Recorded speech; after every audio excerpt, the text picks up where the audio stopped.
That may be the greatest catch I've ever seen in my life. Okay, so we have officially posted our May rankings, and at the running back position, obviously, a lot has changed. We have running backs that were rookies skyrocketing up. We have some players that are moving down dramatically. So in this video, what I want to do is I want to go through and I want to look at the running backs that are falling down our rankings, talk about the updated rankings with those players that lost the NFL draft. Not all these players are rookies. We have a couple rookies, but a lot of veterans as well. And of course, before we get into it, please go down there, drop a like on this video, subscribe to the channel if you play fantasy football, and leave a comment letting me know a player that fell down your rankings, or if you think I'm an idiot, please let me know why. And let's go right ahead into this, and let's dive into a running back that I've been meaning to talk about for a little bit of time now. Antonio Gibson. Now, if you were following our Dynasty Fantasy Football channel back in 2020 in Dynasty Leagues, I love me some Antonio Gibson. I liked him his rookie season in redraft leagues. I even liked him last year as well, despite the fact that his ADP flew up into the second round of 2021 redraft leagues. Now, if we are looking at Antonio Gibson in Washington, I am about ready to wave the white flag. I'm about ready to take that flag, throw it in, say, you know what? Maybe Antonio Gibson is not going to have access to the ceiling that I once said he did. And the reason for this is what the coaching staff is telling us in Washington. And we'll get into the moves that they are making. But first, let me talk about the positives on Antonio Gibson and why last year I thought it was fine to take him in the second round, and why clearly that was a bad selection looking back on that pick. And with Antonio Gibson, if we look at his prospect profile coming into the NFL, we have proven this time and time again. But what do we need to see from the running back position? We need to see size, which indicates that they can handle 20 plus touches a game at the next level. Antonio Gibson, a massive running back coming in. He 100% checked that box. We needed to see him be an elite level athlete, which he was. I mean, if you compare him to Jonathan Taylor at the NFL Combine, Antonio Gibson was pretty much the same size and just as fast as Jonathan Taylor. He is truly a special size adjusted athlete, which correlates to fantasy success at the NFL level. And on top of this, what are we looking for? What do we want to see with Antonio Gibson? We wanted to see him as a prospect come into the NFL and have the ability to catch the ball. And if you don't know this about Antonio Gibson, even though every single person watching this video does, Antonio Gibson was a receiver in college. So I inherently came out and I said, you know what? Don't be worried about this whatsoever. He caught balls as a full-time job in college. He was a wide receiver. He will be able to be utilized in the receiving game at the NFL level. Now, I think maybe this falls on me. I think maybe I did not do a good enough job of going out of our way and trying to figure out exactly how his receiving capability in college was going to translate to the NFL level. Because of course, being able to play on third downs at the NFL level at the running back position, it is not just about going out there and legitimately catching the ball. You are running a completely different route tree. Like, it's a night and day difference. And more importantly, on top of this, you actually have the responsibility that you're going to have to stay back there on the majority of snaps, and you're going to have to pass block. You are going to have responsibilities as a running back, a receiving running back out of the backfield that you simply didn't have as a receiver in college. So this could easily fall on me. Maybe I was giving Antonio Gibson too much credit, just assuming that he was all of a sudden going to be able to be a pass catching running back coming into the NFL. And if you go through, you look at his first two seasons, he really has not shown us the ability to stay on the field on third downs. And now, yes, when he has been targeted, he's catching the ball. I mean, you're not worried about drops, obviously. This is a running back that has had 96 targets through the first 2 years of his NFL career. And he catches every single target, 100% of the time almost. Like, it's a ridiculous rate. He's had 78 receptions on those 96 targets. Like we said, the issue is not catching the ball. The issue is convincing the coaching staff that he can stay on the field for all three downs. And we saw the actions from this coaching staff this offseason, that they went out of their way and they re-signed J.D. McKissic. Trust me, I was about to have a dance party. We were about to be jumping up and down, partying that Antonio Gibson was going to have that breakout this upcoming year if JD McKissic left, and if all of a sudden he was going to get used as the 3-down workhorse I once believed he would be. But that didn't happen. All of a sudden, you have Washington going with a pretty nice offer, giving JD McKissic enough guaranteed money to stay home. And I still was fine with Antonio Gibson. I was like, okay, well, yeah, maybe he's not going to be easily taking the 3rd down job. Maybe he has to work a little bit hard for it. Maybe he has to go out there and be a 1st and 2nd down running back, but with his elite athletic ability, all of a sudden, I mean, hell, he can still be viable in fantasy. And especially if something were to occur to JD McKissic, then all of a sudden, Antonio Gibson's the top 5 running back in fantasy. Well, this past year, they go through, and in the NFL draft, they now take Brian Robinson in the 3rd round. And I am going to be on record, and clearly everybody has this opinion, as everybody should. Antonio Gibson is a much better running back than Brian Robinson.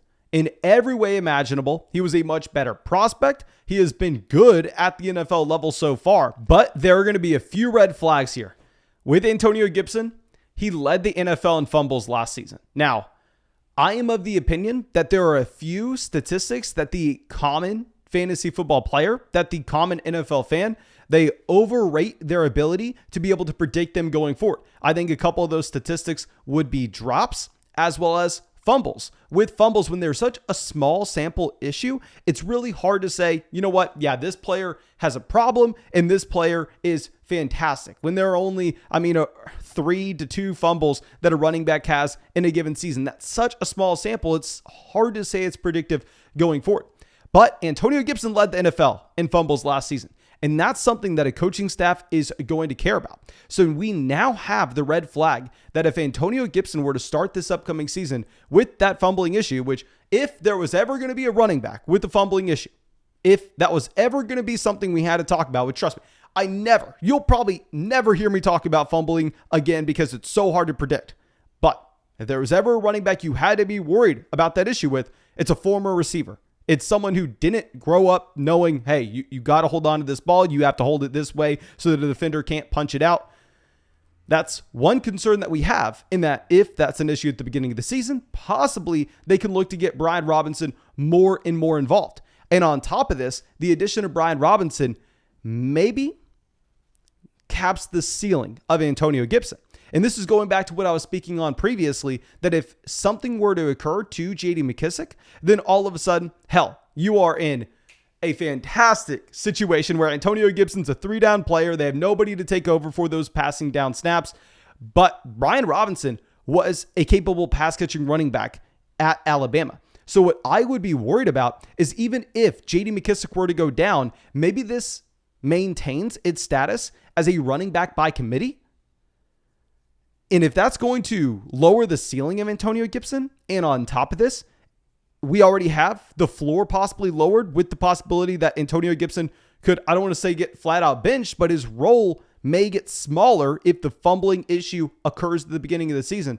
You have to drop him down rankings. If we go over to Underdog Fantasy right now, you're going to see that Antonio Gibson is currently being drafted as the running back 15. He's currently going right behind Leonard Fournette, Saquon Barkley, and Aaron Jones. Now, if you pull up my rankings, you're going to see I have Antonio Gibson a little bit lower than this, and I love the player. Trust me, I do. But we have him as a running back 20. I have Antonio Gibson now in the same tier with Travis Etienne, with Ezekiel Elliott, and with Josh Jacobs for those 2022 Underdog drafts. And of course, if you, for whatever reason, have not signed up for Underdog Fantasy yet, go do so right now. You can hop in drafts today. Get into drafts with us on the live stream. Go get in drafts in the public lobby. Go get in drafts with your friends. And most importantly, have some goddamn fun. Go sign up with promo code FLOCK. And when you sign up with promo code FLOCK, you will get all our 2022 rankings. You'll get my Dynasty Rookie Draft Guide. And on top of this, you'll get our Dynasty rankings and a 100% deposit bonus up to $100. So please take advantage of that. And let's move on from Antonio Gibson. I hate to even mention his name because this is a player that I truly do like. And let's go over to another running back that has fallen down my rankings just slightly. I want to bring him up because it's a very similar situation. It's going to be Elijah Mitchell. Now here with Elijah Mitchell, he didn't really fall from running back 15 down to running back 20 like Antonio Gibson did, but he did fall down a tier. He used to be in that tier with guys like Ezekiel Elliott and Josh Jacobs for me, and now we have him down there with A.J. Dillon and Kenneth Walker. And with Elijah Mitchell, I at least want to bring up the fact that this is a team that went out there and they drafted a running back in round 3. They went and they got someone out of LSU that honestly was not on my radar whatsoever coming in. But if you look at Price's profile, this is a running back that does do a lot of the things that you're looking for. Now, he's not a great pass catching running back out of the backfield, which is weird because neither is Elijah Mitchell. I assume this would be a team that's going after someone like Rachaad White, going after someone that can catch passes and be a complementary running back to Elijah Mitchell. But what I'm potentially worried about here, and of course, Elijah Mitchell, I have him ranked at running back 24. I mean, on Underdog Fantasy, he's being drafted at running back 23. There's not that big of a gap. All I'm saying is you should be drafting Josh Jacobs over him. But when you see the 49ers go out there and take a running back inside the top 100 picks, that is always going to be concerning if you're looking at Elijah Mitchell, considering that this team doesn't really have much invested into him. We see this time and time again, that these running backs that come from day 3 of the NFL draft or undrafted free agents, players that don't have that team investment, NFL teams are so quickly to move on from them, despite them having great rookie seasons. I agree with you. Elijah Mitchell looked fantastic his rookie year, but we can go back to 2018, Phillip Lindsay. We can go back to 2020, James Robinson. We can go back to last year, 2021, Michael Carter, someone we're about to talk about in a second. To just see that some of these teams, they're not going to have the same level of commitment to a running back that doesn't have the team investment compared to someone like Ezekiel Elliott for the Dallas Cowboys. Maybe Zeke looked bad last year, but I can guarantee you Ezekiel Elliott will be the starting running back. He'll have no issue with his workload considering the contract that the Dallas Cowboys have into him. So I am moving Elijah Mitchell down a tier just based on the actions presented by the 49ers front office, even though obviously Price is coming in to play over Trey Sermon. They lost Raheem Mostert this offseason. It's interesting. Now let's go to our next running back. This is someone that truly plummeted down rankings. This is going to be Michael Carter. And I know we have a lot of people watching this video right now that like Michael Carter, a lot of people that think that he should continue to get drafted where he is. I think right now, if you go over to Underdog, please, for the love of God, one thing I don't want you to do is sign up to Underdog Fantasy with promo code FLOCK and go draft Michael Carter at his ADP. Michael Carter right now is being drafted as the running back 32. This is ahead of Tony Pollard. This is ahead of Kareem Hunt. This is about 3 rounds ahead of Alexander Mattison. 3 rounds ahead of Alexander Mattison. And I'm looking at Michael Carter and I'm saying, I agree with you.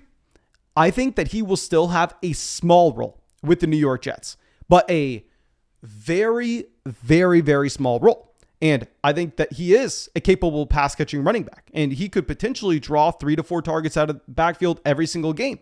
But if we are comparing him to Breece Hall, as I've said so many times before, Breece Hall is a better running back in every way imaginable. It's not just Breece Hall's better first and second down running back. Michael Carter is going to be in on third downs. No, Breece Hall is better in every way imaginable. The Jets know this. They make the significant investment, take him inside the top 40 draft picks. And now with Michael Carter, you have to change your assessment of the player you're drafting.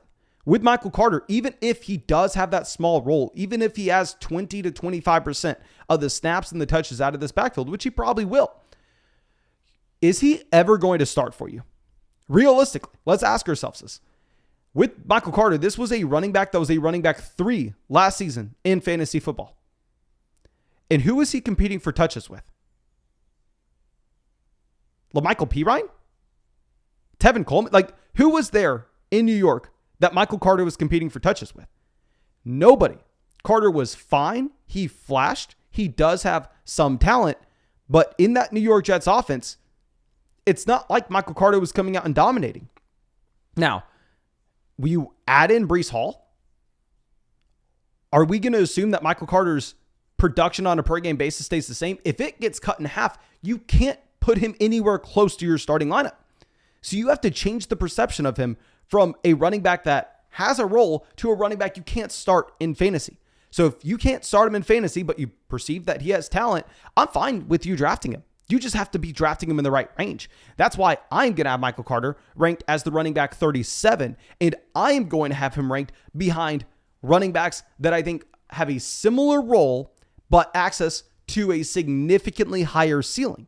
I'm going to be drafting Tony Pollard over Michael Carter. Tony Pollard fits that exact same mold, and yeah, he has a role in Dallas. We know this, but the issue with Tony Pollard's role in Dallas is it's not large enough to start him any given week. However, if Ezekiel Elliott were to go down, all of a sudden, Tony Pollard is a 3-down running back in one of the NFL's top 5 offenses. And we know Tony Pollard can catch passes out of the backfield. He was one of the most efficient running backs in the entire NFL last season. And last season, his production was not that far off of what you had with Michael Carter with no target competition, no snap competition, no competition at all in New York.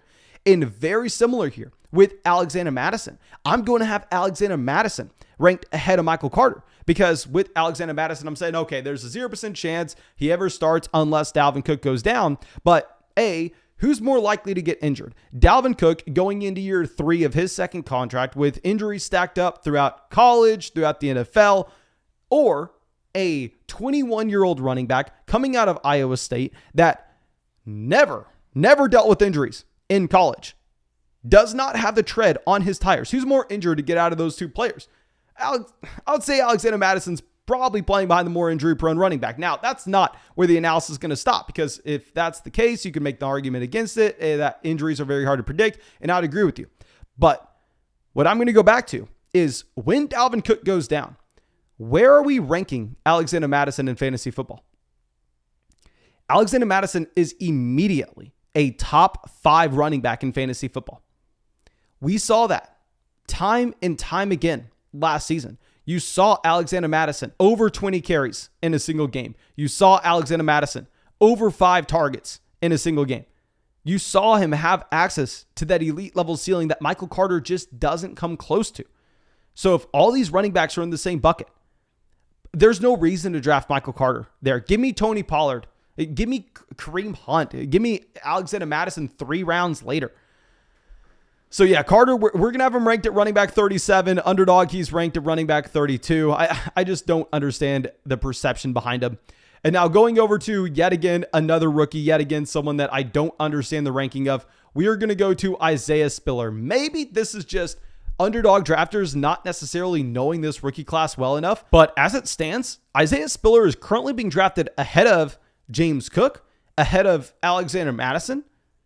And I simply don't understand why. Now, I agree. He lands in a pretty good spot. If you're taking all things into consideration with Isaiah Spiller landing into a backfield that you're not necessarily expecting Austin Eckler to command that Ezekiel Elliott, to command that Dalvin Cook, to command that Derrick Henry type workload, Isaiah Spiller is going to have a small role on this offense, very similar to what we just got done talking about with Michael Carter. And moving forward with this, the difference between a Michael Carter and an Isaiah Spiller is, while Michael Carter is probably more talented, at least with Isaiah Spiller, he's playing in one of the best offenses in the NFL. So if you were to have that Austin Eckler injury, all of a sudden we know Isaiah Spiller does have a passing game skill set, and he has access to a lot of snaps in one of the NFL's best offenses.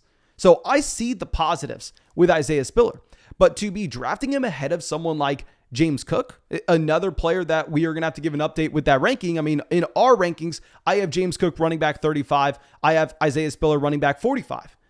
To be drafting him ahead of James Cook, I don't understand why you would ever do such a thing. Now, I can completely get behind you telling me Isaiah Spiller is the better running back. Hell, I agree with you. I thought Isaiah Spiller was a better running back going into the NFL draft.